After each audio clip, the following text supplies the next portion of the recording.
Assalamualaikum warahmatullahi wabarakatuh. Alhamdulillah, alhamdulillah, alhamdulillahirabbil alamin.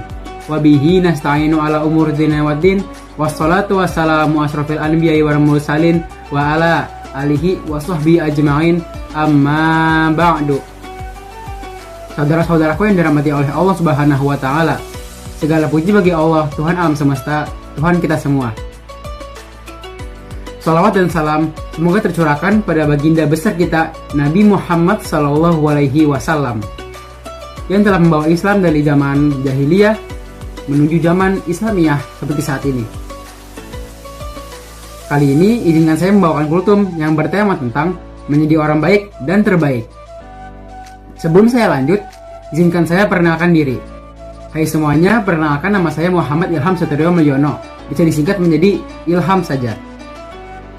Dalam dunia ini, kita pasti ingin menjadi pribadi yang bernilai, pribadi yang dihargai.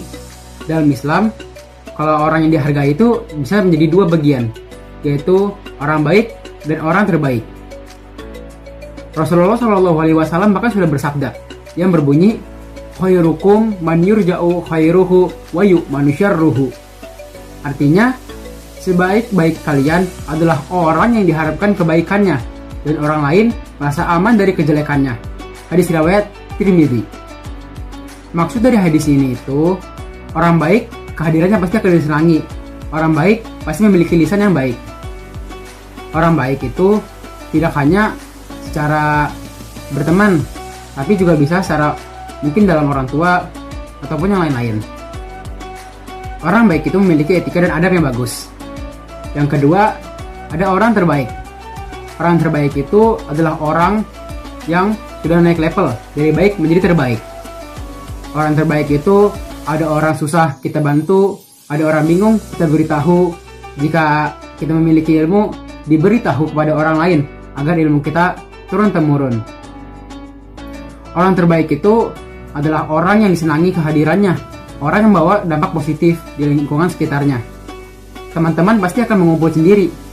Jadi orang baik itu tidak perlu menarik atau memaksa untuk orang lain menjadi teman, tapi orang lain pasti akan menjadi teman itu sendiri.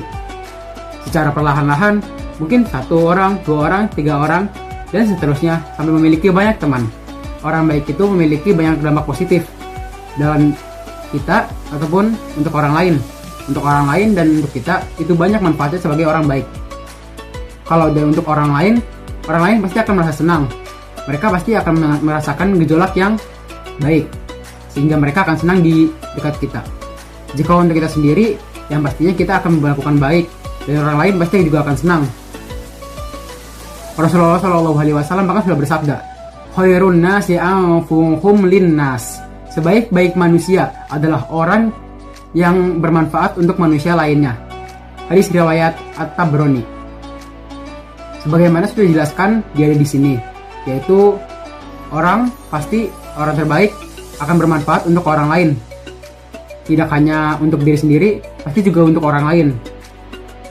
Jadi dalam kultum saya bisa disimpulkan bahwa orang baik itu memiliki dampak untuk kita dan dampak untuk orang lain.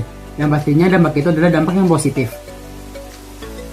Untuk hari ini, mari kita sama-sama menanyakan pada diri kita sendiri. Kita sama-sama mengintrospeksi diri kita sendiri. Apakah kita sudah menjadi baik? Apakah kita sudah bermanfaat bagi orang lain? Apakah kita sudah menjadi dampak positif bagi orang lain? Jika mungkin kita belum seperti itu, kita bisa menjadi baik versi diri sendiri, yaitu menjadi lebih baik dibanding hari-hari sebelumnya.